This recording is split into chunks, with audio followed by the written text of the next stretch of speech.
Assalamualaikum warahmatullahi wabarakatuh. Kita mulai kuliah kita hari ini di pemasaran jasa. Saya harap teman-teman bisa berpartisipasi aktif di mata kuliah ini. Ya, minimal menyalakan kamera. Oke. Tapi tidak selalu kalau misalnya teman-teman sekali-kali boleh. Ya, saya sedang melihat. Ya, hari ini di minggu kedua ini saya akan menyampaikan kuliah mengenai pengetahuan produk jasa dan kualitas jasa. Jadi saya anggap sebagai seorang ahli pemasaran, teman-teman nantinya tentu yang utama itu adalah product knowledge. Kita harus memahami apa sih itu jasa.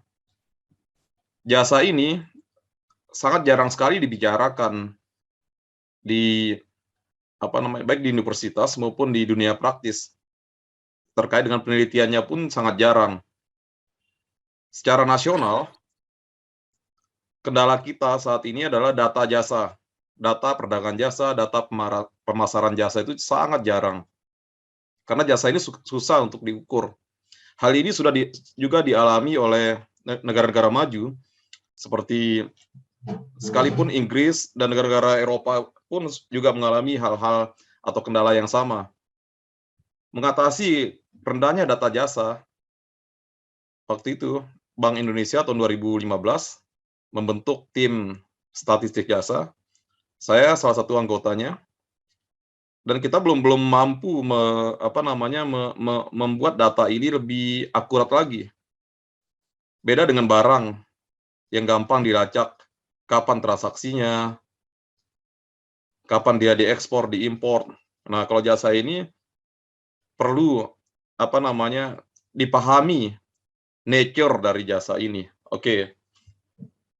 Tapi teman-teman jangan khawatir, karena beberapa ahli sudah coba mendefinisikan jasa ini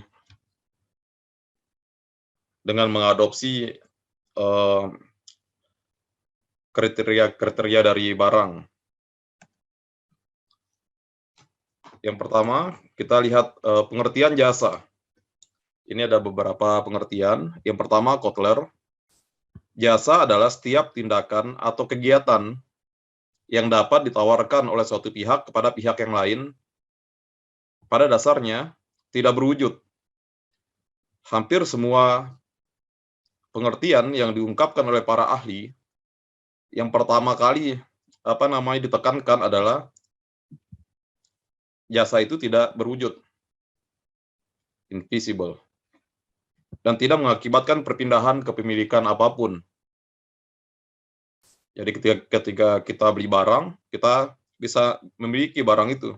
Tetapi kalau kita mengkonsumsi jasa, hanya bisa dirasakan, tidak bisa dimiliki.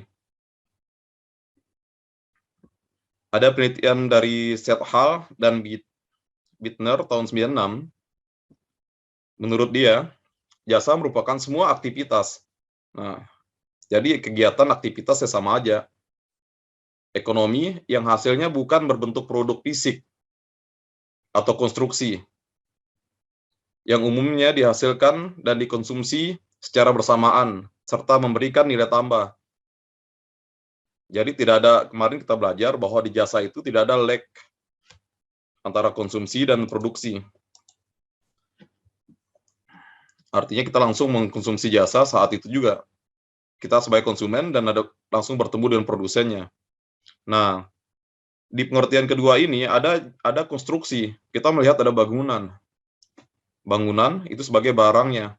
Sementara konstruksi itu sendiri lebih besar atau lebih mengarah ke jasa. Jasa konstruksi namanya. Jasa pembangunan jembatan, rumah, itu masuk ke dalam jasa. Nanti ada kesempatan saya akan memperlihatkan klasifikasi jasa di WTO di bawah GATS, General Agreement on Trade in Services. Itu ada beberapa ketika kita lihat sektor-sektornya, tentu kita langsung bisa mendefinisikan ternyata ini jasa, ini barang, ini jasa, gitu.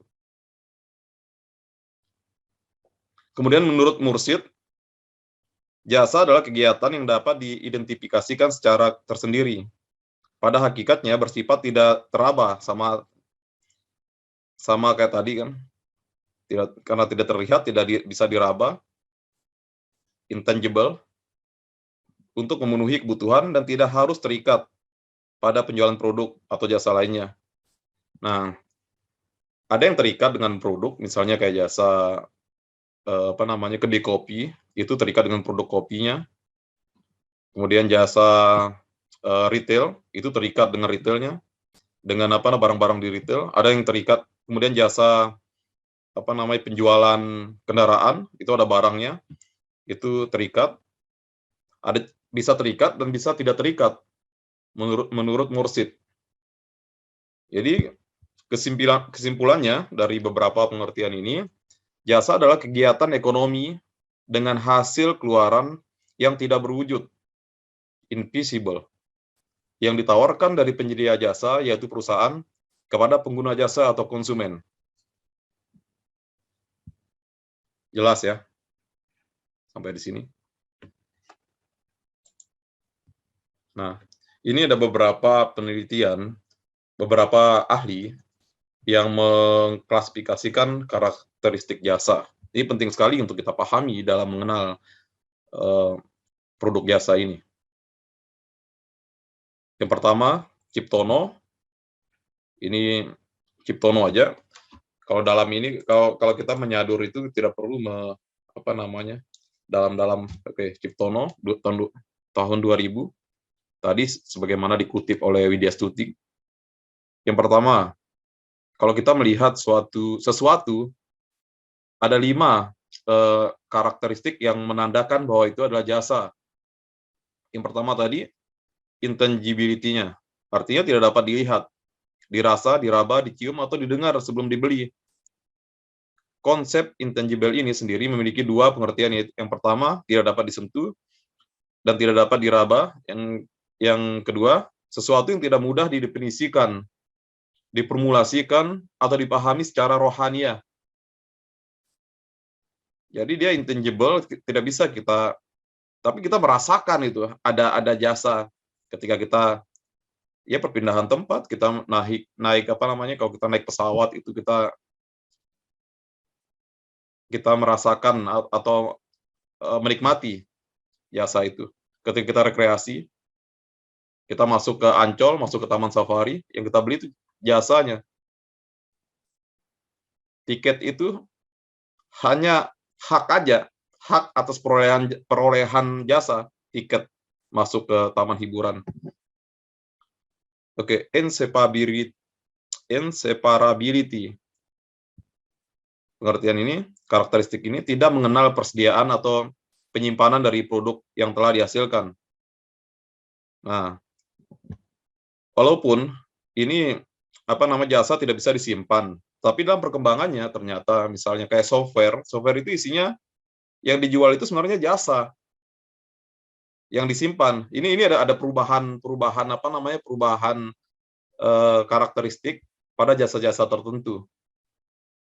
Musik itu bisa disimpan, padahal itu jasa bukan barang. Tapi kita pahami dulu yang pengertian Ciptono ini sesuai dengan zamannya tahun 2000. Kemudian variability. Jasa bersifat sangat variabel karena merupakan non-standardized output. Jadi jasa itu susah untuk distandarisasikan. Walaupun ada standar-standar dari Badan Standarisasi Nasional, kemudian ada pekerja-pekerja jasa saat ini misalnya akuntan, walaupun sudah terstandarisasi, tapi umumnya akan susah sekali untuk menghitung atau melihat kualitas jasa itu. Karena beragam sekali variasi, kualitas, dan jenis, tergantung pada siapa, kapan, dan di mana jasa tersebut dihasilkan. Jadi sangat relatif. Kemudian, jasa itu bersifat perishable, fana. Perishability fana artinya mudah hilang, tidak tahan lama, dan tidak dapat disimpan. Tadi, inseparability tadi, Dengan demikian, apabila suatu jasa tidak digunakan, maka jasa tersebut akan berlalu begitu saja. Ya,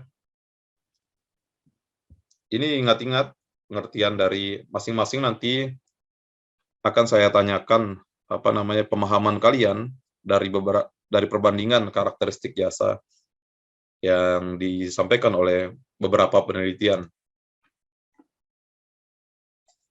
Yang keempat, menurut Paine, nah Paine aja ya, sebagaimana dikutip oleh Jafar, tapi ini yang menyampaikan ini Paine. Jasa itu yang pertama sama, dia mendefinisikan sama ya, tidak berwujud. Kemudian tidak berwujud tadi, tidak dapat dipisahkan. Jasa umumnya dihasilkan dan dikonsumsi pada saat yang bersamaan.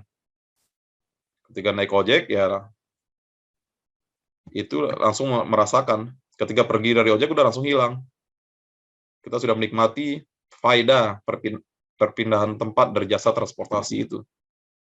Dengan partisipasi konsumen dalam proses tersebut. Terus jasa itu bersifat heterogenitas. Jasa merupakan variabel non-standar, kayak tadi sudah disampaikan juga hampir sama. Kiptono dan Paine hampir sama ya, tidak tahan lama atau perishable. Kemudian kita lihat lagi yang menurut ahli pemasaran ya, Griffin. Sama juga, dia mengklasifikasikan 3 aja. Yang pertama, intangible, tidak berwujud. Insufferability-nya tidak dapat disimpan. Nah, ini dia, ada satu lagi tambahannya, customization. Jadi jasa itu ketika itu bentuknya custom, bisa didesain khusus. Tidak perlu misalnya kayak barang. Kalau barang itu, ya misalnya kayak contohnya kopi di Indomaret tadi kemarin saya sampaikan, itu gula segala macamnya sudah kopi yang ada di kulkasnya itu sudah yang kopi botol itu sudah standar. Sementara kalau kita datang ke kedai kopi, kita bisa tambah gulanya, gula arennya, kita bisa tambah bobanya, mau pakai boba, mau tidak pakai boba, mau pakai segala macam, customize. Bisa mengikuti selera konsumen saat itu juga. Kalau kita ke tukang cukur juga, nggak mungkin satu tukang cukur bisanya cuma botakin rambut aja. Tapi bisa disesuaikan customnya dengan selera kita.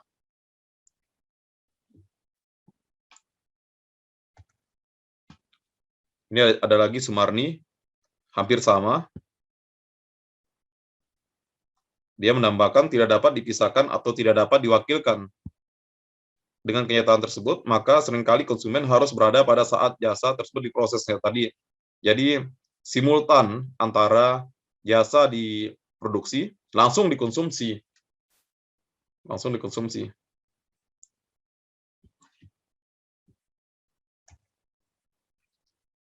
Ini dia yang juga penting, dimensi kualitas jasa. Jasa ini tergantung dari penilaian. Umumnya yang merasakan itu konsumen.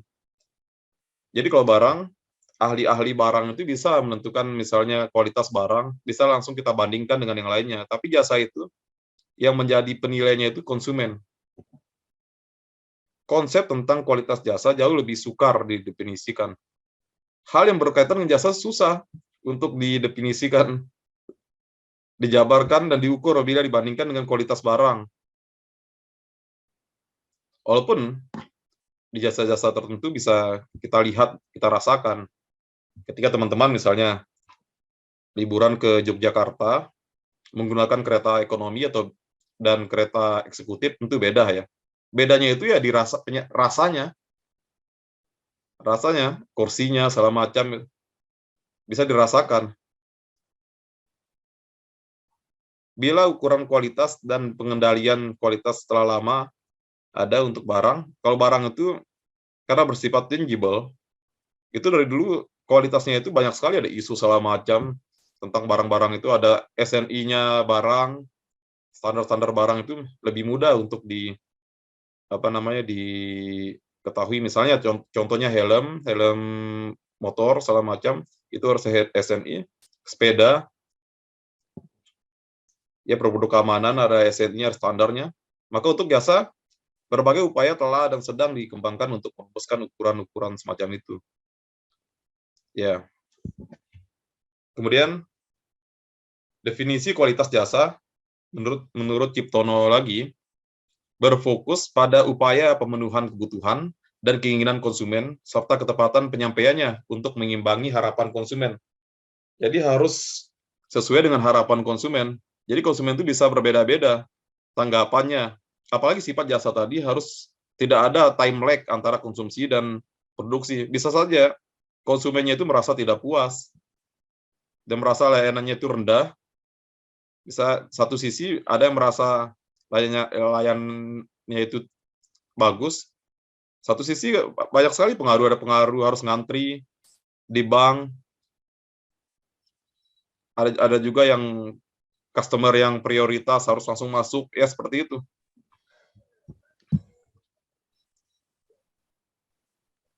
Ini ada Wyckoff yang dikutip oleh Lovelock, Peterson, dan Walker, menyatakan bahwa kualitas jasa merupakan tingkat kesempurnaan yang diharapkan dan pengendalian atas kesempurnaan tersebut untuk memenuhi keinginan konsumen.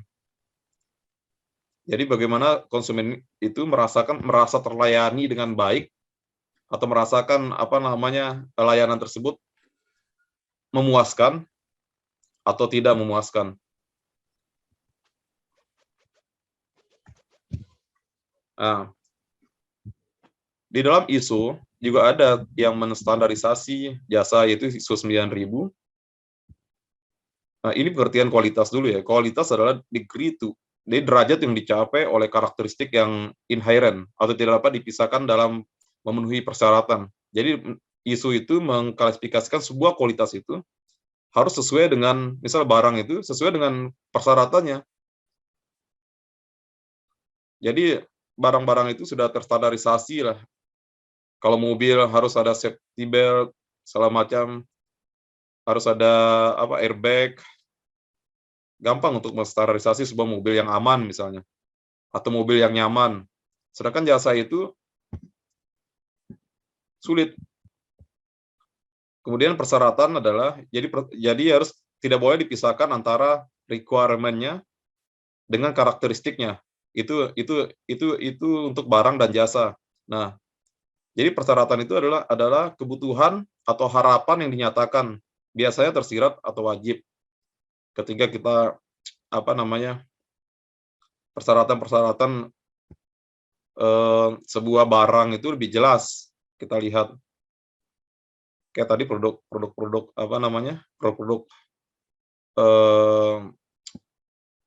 alat rumah tangga misalnya harus ber-SNI, tidak boleh misalnya tidak boleh ada logam berat atau yang berbahaya, itu lebih gampang untuk disyaratkan seperti itu. Tapi jasa sulit. Kualitas bagaimana yang diinterpretasikan ISO 9000 merupakan perpaduan antara sifat dan karakteristik yang menentukan sejauh mana keluaran dapat memenuhi persyaratan kebutuhan konsumen. Nah, kalau di jasa bagaimana? Kebutuhan konsumennya misalnya, tapi di jasa-jasa yang sudah ini tidak semua ya.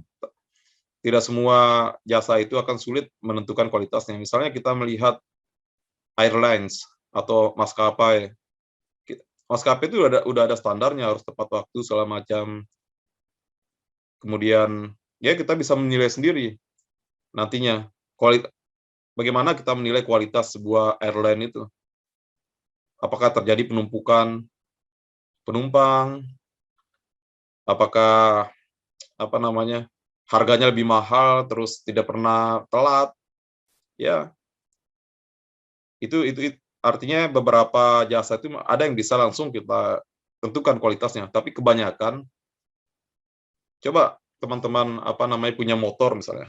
Motornya itu dibawa ke bengkel. Walaupun sudah terstandar apa yang harus dilakukan, seringkali ada aja misalnya yang kurang gitu. Oh, bengkel ini lebih bagus dari bengkel itu. Relatif sekali gitu untuk menilai kualitas dari sebuah jasa.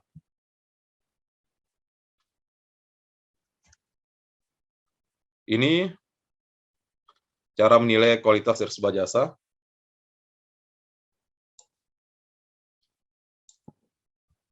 Circle namanya, Service Quality. Yang nulis ini Pasarunaman. Ketika kita melihat pertama barang-barang yang berwujud, yaitu kemampuan suatu perusahaan dalam menunjukkan eksistensinya kepada pihak eksternal. Ini penilaian kualitas jasa itu. Yang pertama, kita lihat bagaimana orang melihat secara fisik dulu. Misalnya, contohnya gedung kantornya, teknologi yang digunakan, ini bisa terlihat. Yang pertama tadi, misalnya kita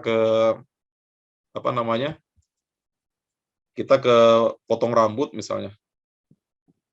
Kita bisa lihat itu, bagaimana dia gedungnya, terus kebersihannya.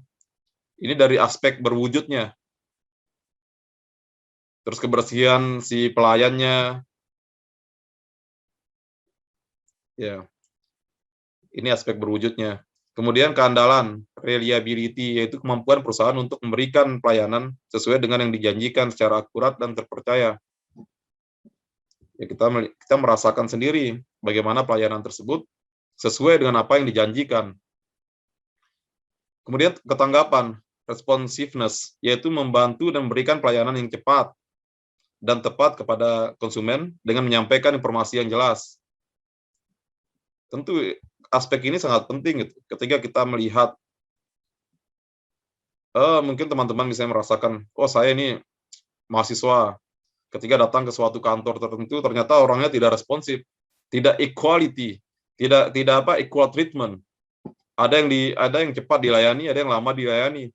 Tentu teman-teman mahasiswa bisa menilai itu tentang responsiveness-nya. Dari aspek responsiveness itu, ketanggapan itu menjadi faktor penting dalam menilai sebuah kualitas jasa. Kemudian jaminan dan kepastian, assurance-nya, yaitu pengetahuan, kesopan santunan, dan kemampuan para pegawai perusahaan untuk menumbuhkan rasa percaya pada konsumen kepada perusahaan. Jadi bagaimana menumbuhkan rasa percaya. Kemudian empati, yaitu memberikan perhatian yang tulus dan bersifat individual. Nah, jadi jasa-jasa ini sangat, ya seperti yang kita sampaikan di pertemuan pertama itu, di mana karyawan itu sebagai garda terdepan yang memberikan pelayanan kepada konsumen, dan konsumen itu yang akan menentukan nanti kualitas jasa.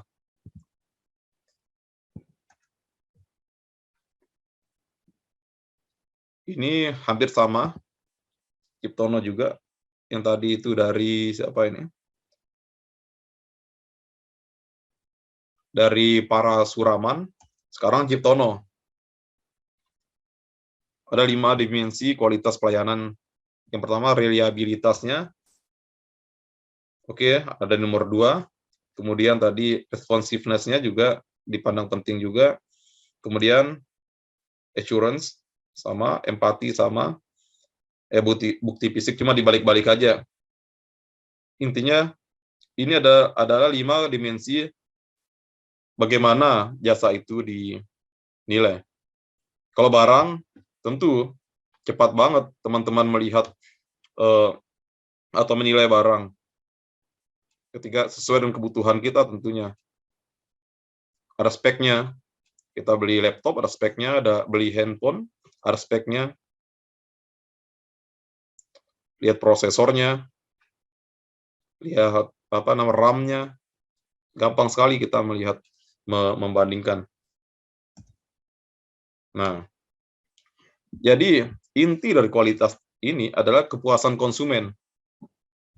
Kepuasan konsumen, ini ada beberapa pengertian kepuasan konsumen.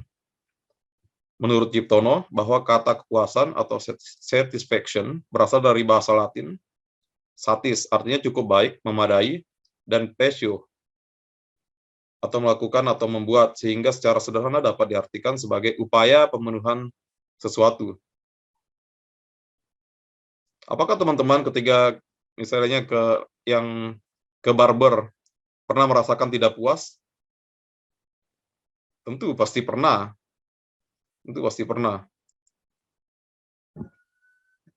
ya itu, apa namanya, beda kalau misalnya namun walaupun barang itu sudah terstandarisasi, kadang-kadang apa yang disampaikan itu, apa yang kita terima juga kadang-kadang juga seringkali tidak sesuai dengan harapan konsumen. Kemudian Kotler dalam Luffy Yuadi, kepuasan merupakan tingkat perasaan di mana seseorang menyatakan hasil perbandingan atas kinerja produk jasa yang diterima dengan yang diharapkan. Dan biasanya produk jasa ini sangat membutuhkan loyalitas dari konsumennya, seperti restoran, barber, jasa konstruksi,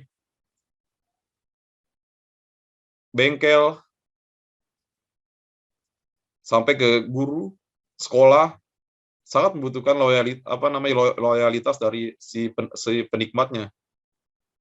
Sekali mungkin tidak terpuaskan, sekali mungkin tidak konsumennya itu kecewa, maka perusahaan jasa itu bisa merugi. Kalau barang mungkin segera dievaluasi, gampang evaluasinya barang itu. Kenapa penjualan menurun?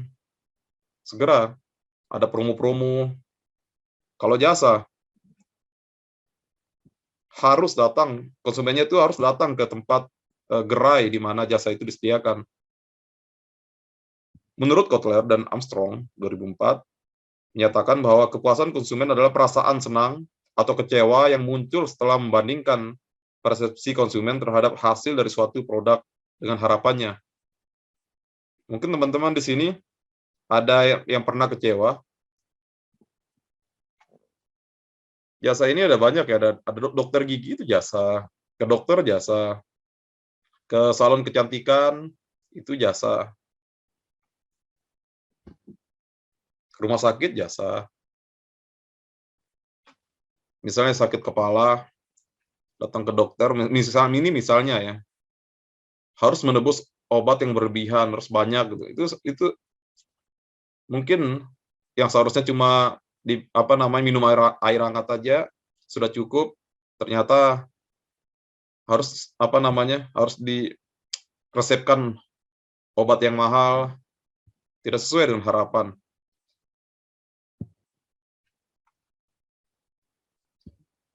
Ini kemudian faktor-faktor yang menentukan kepuasan konsumen.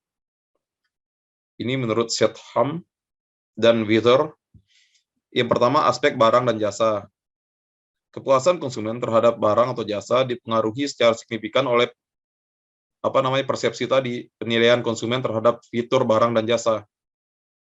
Kemudian aspek emosi konsumen mempengaruhi persepsinya mengenai tingkat kepuasan terhadap barang dan jasa. Emosi ini berkaitan dengan suasana hati konsumen, persepsi yang positif terhadap kualitas suatu jasa yang dikonsumsi. Tergantung suasana hati, banyak sekali faktor-faktornya yang dapat mempengaruhi kepuasan konsumen. Kemudian aspek pengaruh kesuksesan atau kegagalan jasa. Konsumen terkadang dikagetkan oleh sebuah hasil suatu jasa di mana bisa lebih baik atau lebih buruk dari yang diharapkan. Biasanya konsumen cenderung untuk mencari penyebabnya. Kemudian yang keempat, aspek persepsi atau persamaan atau keadilan. Konsumen akan bertanya-tanya pada diri mereka sendiri, apakah ada equal treatment? Jangan-jangan dia itu orang kaya didahulukan. Jadi ini aspek-aspek penting. Seringkali ini terjadi ketika kita sudah mengantri di tempat makan misalnya, di restoran tuh jasa restoran, ternyata ada yang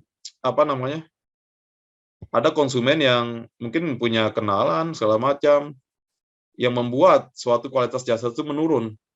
Misalnya dia kenal sama manajernya atau teman manajernya, sedangkan orang sudah ngantri, dia harus dengan cepatnya mendapatkan tempat duduk misalnya, atau orang-orang tertentu.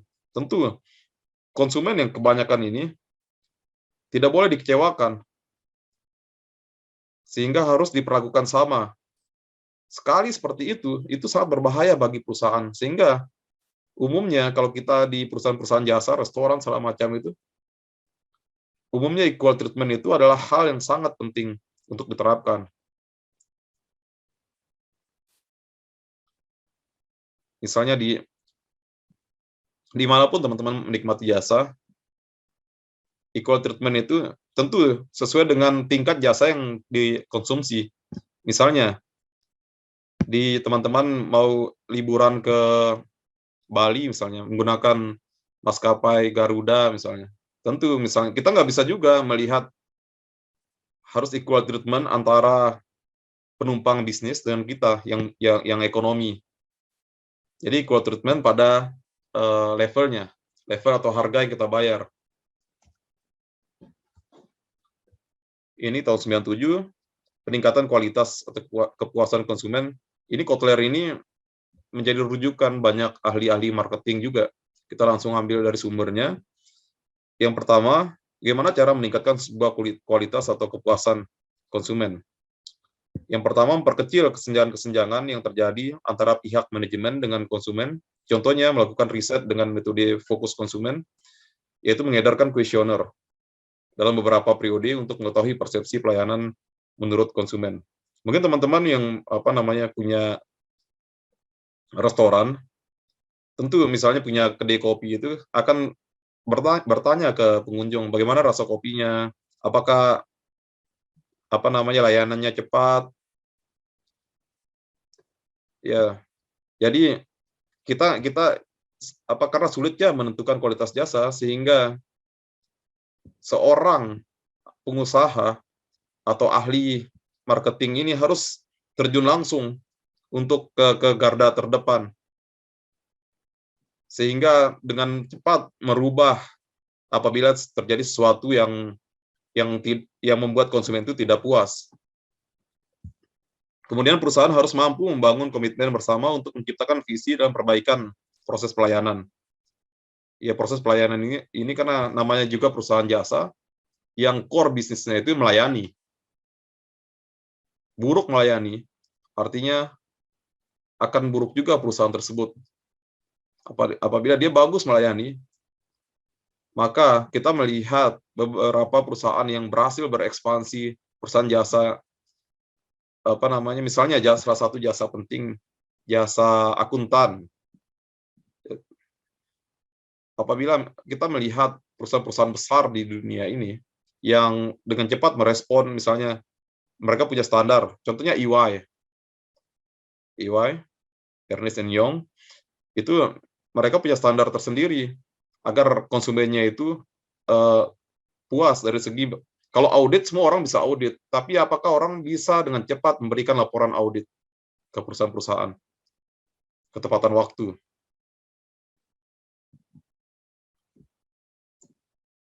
Kemudian memberikan kesempatan kepada konsumen untuk menyampaikan keluhan. Seringkali kita lihat, kalau kita lihat di YouTube, di jasa restoran terutama, atau teman-teman sendiri misalnya ke jasa retail, kita lihat banyak sekali, beberapa kita lihat kasus-kasus yang membuat tidak nyaman konsumen itu. Misalnya, ini contoh-contoh yang saya baca, ketika si penjaga toko itu memasukkan barang tertentu, karena barang tersebut promo misalnya, dan nanti barang tersebut dikembalikan ke konsumennya pakai uang gitu, dia mendapatkan barangnya. Itu hal-hal yang tidak boleh dilakukan. Atau ketika ada bonus atau ada hadiah, tidak disampaikan dengan baik ke konsumen, maka tujuan dari marketingnya itu tidak sampai ke konsumen. Nah, sekali lagi saya tekankan betapa pentingnya garda terdepan dari proses marketing di services ini. Yang keempat tadi, menurut Kotler, mengembangkan dan menerapkan partnership accountable, proaktif, dan partnership marketing sesuai dengan situasi pemasaran. Perusahaan menghubungi konsumen. Ya, jadi perusahaan itu beberapa kali menelpon, misalnya kalau kita servis mobil, kadang-kadang seringkali CS-nya itu menelpon bagaimana rasa mobilnya, apakah ada keluhan, kemarin misalnya kaki-kakinya kurang baik. Nah, itu sudah diterapkan misalnya di Astra Auto 2000, itu sudah yang saya rasakan sebagai konsumen itu sudah bagus gitu. Ada juga bengkel di produk merek tertentu yang data-datanya itu tidak tidak terintegrasi dengan baik.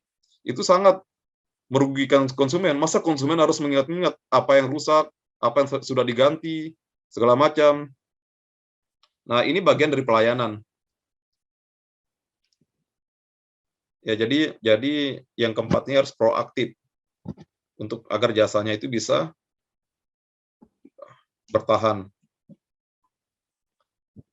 Menurut Armstrong, alat pengukur kepuasan konsumen, Kotler dan Armstrong ini, alat pengukurnya yang pertama tadi sistem keluhan dan saran.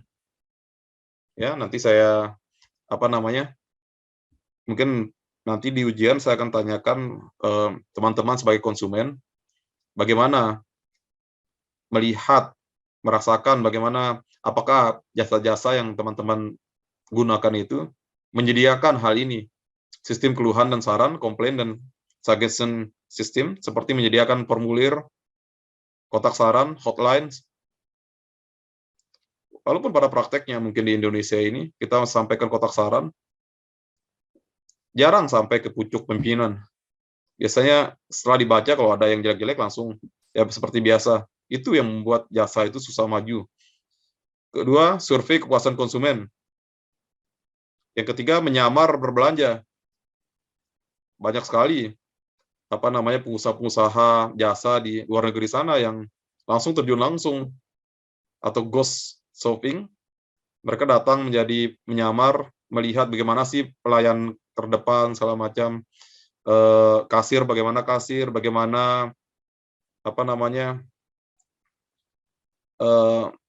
teknik bagaimana CS bekerja melayani konsumen. Yang keempat, analisis konsumen yang hilang. Perusahaan menghubungi secara langsung konsumennya untuk mengetahui penyebab pindahnya konsumen ke perusahaan lain. Nah, ini umumnya di perusahaan-perusahaan B2B yang sudah kita jelaskan sebelumnya. Artinya, kenapa konsumen, misalnya saya seorang ahli IT di sebuah perusahaan, saya sebagai pihak ketiga,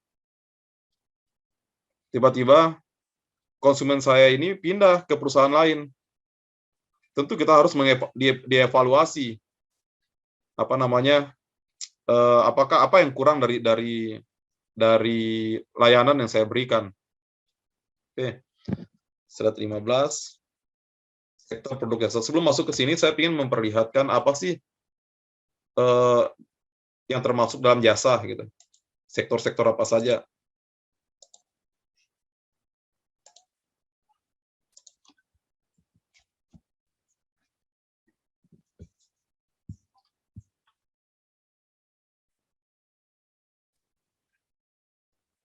Jasa ini diliberalisasi, teman-teman. Ada perjanjian khusus tentang liberalisasi jasa. Nanti akan saya sampaikan di minggu ke-5 atau ke-6 nanti.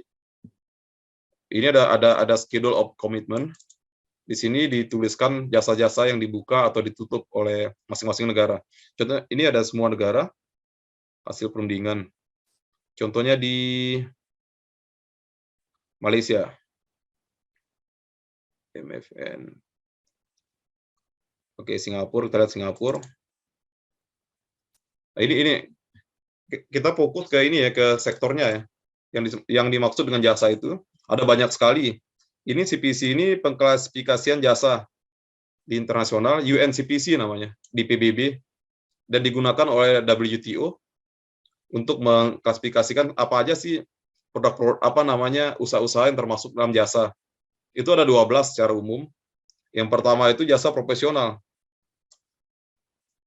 Jasa profesional itu termasuk apa saja? Itu ada ahli hukum, ahli keuangan. Jasa profesional itu artinya jasa yang berdiri sendiri tanpa punya kantor pun mereka bisa yang melekat ke seseorang. Lawyer, kemudian jasa penilai, jasa akuntan, itu masuk ke dalam jasa profesional. Itulah jasa. Kalau kita lihat. Sehingga teman-teman nanti kalau jadi ahli pendidikan atau ahli pelatihan bisnis, teman-teman disebut sebagai pelaku jasa. Ini jasa profesional. Nah, ini Ini ada banyak sekali, ada jasa ahli pajak, arsitek, itu masuk dalam jasa penggolongan pertama. Kemudian ahli komputer. Nah, kemudian di jasa bisnis ini ada banyak sekali, ada peneliti pun itu masuk dalam jasa profesional. Kemudian kita lihat di sini ada juga jasa sampai interior design, itu jasa, dan itu diperundingkan secara internasional. Oke, saya buka sedikit apa arti market access ini. Ini contohnya ya. Ketiga, interior design artinya non, ini satu ini artinya cross border supply. Artinya jasa ini diperbolehkan dijual antar negara. Jadi orang Indonesia boleh menggunakan jasa interior design dari luar negeri dan ditransfer lewat internet. Nanti ini akan saya ajarkan untuk membacanya. Kemudian yang kedua ini namanya consumption abroad. Jadi konsumen yang datang ke suatu negara. Misalnya ada yang ingin konsultasi ke arsitek di Indonesia atau dokter di Indonesia, itu dibicarakan di model 2. Non ini artinya bebas, boleh. Yang ketiga itu commercial presence. Commercial presence artinya si jasa Indonesia, arsitek Indonesia, boleh membuka kantor di Singapura. Ini kan punyanya Singapura nih, schedule of commitment Singapura. Ya, ini secara umum aja saya jelaskan bahwa setiap jasa yang teman-teman nikmati, gunakan sehari-hari itu sudah diklasifikasikan sejak tahun 95. Sejak tahun 95. Ini ada jasa telekomunikasi. Provider itu, Telkomsel, XL itu adalah pelaku jasa. Betapa luasnya jasa dibandingkan dengan barang. Tuh. Audiovisual, fotografi, fotografer itu pelaku jasa. Nah, ini konstruksi and engineering. Jasa konstruksi. Bayangkan saja, misalnya teman-teman, di satu rumah, ketika teman-teman bangun rumah, ada banyak sekali jasa yang akan masuk ke situ. Yang pertama harus misalnya harga rumahnya 200 juta. Pembangunannya menghabiskan 200 juta. Biasanya 5%-nya itu untuk siapa? Untuk arsitek. Belum lagi masuk ke jasa konstruksinya, si tukangnya.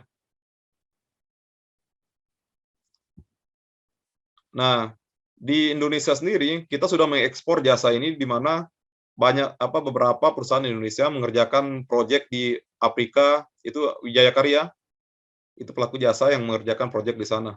Tentunya bagaimana memasarkan jasa ini lewat perjanjian ini. Apakah dia boleh membuka kantor di sana? Nah, ini untuk product knowledge kita, apa saja sih masuk ke jasa. Kemudian jasa distribusi. Kemarin saya bilang ada keagenan, kemudian wholesale itu kayak retail tapi besar, kayak seperti Carrefour. Dulu ada Makro, terus ada Lotte Mart. Kemudian ada wholesale sepeda motor. Kemudian ada retail untuk sepeda motor, retail untuk Indomaret, Alfamart, itu masuk ke retail. Nah, ada lagi jasa pendidikan ini, jasa pendidikan. Primary Education Services, jasa-jasa. Mereka di Singapura aja sudah meliberalisasi jasa pendidikannya. Kita masih terbatas. Teman-teman ini akan kalau menjadi guru itu pelaku jasa. Pelaku jasa. Ini ada jasa lingkungan. Nanti nilai lebih dari kuliah ini yang saya sampaikan nanti adalah bagaimana membaca schedule of commitment. Hari ini kita belajar mengklasifikasikan jasa. Nanti setelah pertemuan 5-6 itu akan saya berikan bagaimana cara membaca schedule of commitment ini. Teman-teman jadi tahu ketika kita buka jasa schedule of commitment-nya Indonesia, ternyata diam-diam jasa ini sudah diliberalisasi, asing sudah boleh masuk ke sini. Misalnya ada moda 4 movement of natural person. Artinya memperbolehkan tenaga kerja jasa untuk masuk. Nanti akan kita lihat nanti di pertemuan 5-6. Ini sekarang untuk mengenal subsektor jasa. Jasa rumah sakit, jasa ambulan, lengkap sekali. Ada jasa sosial,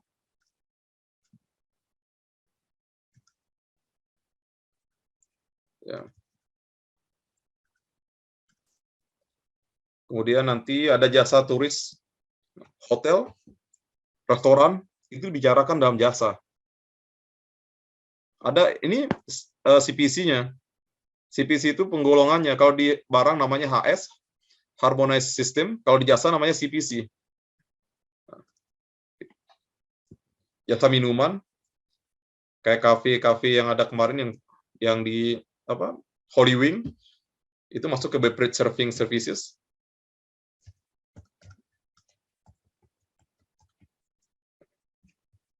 Tourist guide, travel agent. Kadang-kadang kita melihat kalau kita dari klasifikasi ini kita langsung paham, ternyata itulah jasa. Kalau kita bicara nanti teori, itu kebanyakan harus intangible, perishable, itu teori. Tapi kalau kita lihat langsung, itulah jasa.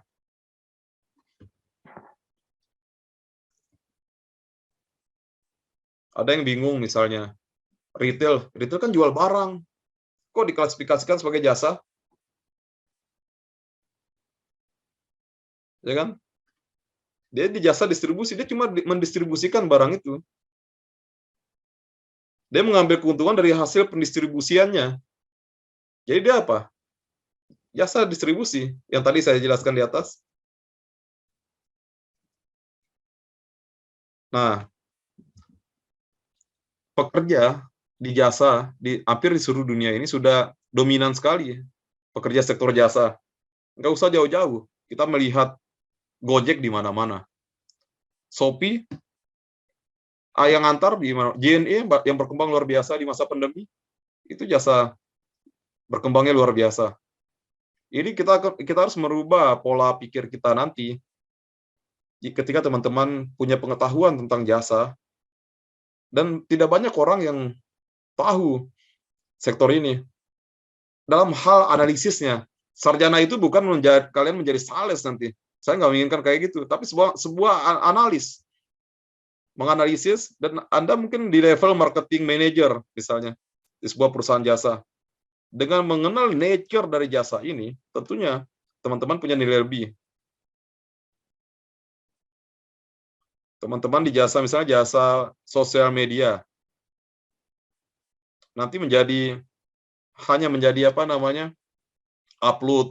tukang upload TikTok. Tetapi teman-teman harus bisa membandingkan bagaimana dengan TikTok ini saya bisa memasarkan jasa saya. Restoran saya bisa dipasarkan dengan media-media ini. Jangan hanya menjadi pengupload, tapi menjadi analis dan menyampaikan layanan ke konsumen. Dengan melihat sosial media aja, teman-teman langsung tahu. Wah, ini makanan ini kan rame nih. Restoran ini kan rame nih. Tempat rekreasi, di jasa rekreasi, hotel ini bakal rame nih. Karena kita bisa melihat dari sudut pandang ahli jasa. Bagaimana menjadi seorang ahli jasa? Tentunya mempelajari, mendalami. Yang bisa menjual jasa itu sangat sedikit sekali. Oke, nggak terkecuali seorang yang menawarkan misalnya teman-teman bertanya tentang produk knowledge agen perumahan. Tentu mereka tidak memahami bagaimana cara menjual jasa itu dengan baik, karena mereka tidak paham juga. Misalnya, apa sih keuntungannya segala macam. Ini dikerjakan oleh insinyur yang handal. Karena di balik kualitas jasa itu ada di balik kualitas sebuah barang pun itu ada ahli jasa yang apa namanya, atau teknik pelaku jasa yang ada di belakangnya. Nah, ini jasa transportasi, teman-teman mahasiswa. Jasa transportasi itu masuk ke jasa. Betapa luasnya jasa ini. Ini nomor CPC-nya. Jadi dengan saya perlihatkan ini jasa internal waterways, jasa penumpang, jasa freight, barang, jasa rental kapal.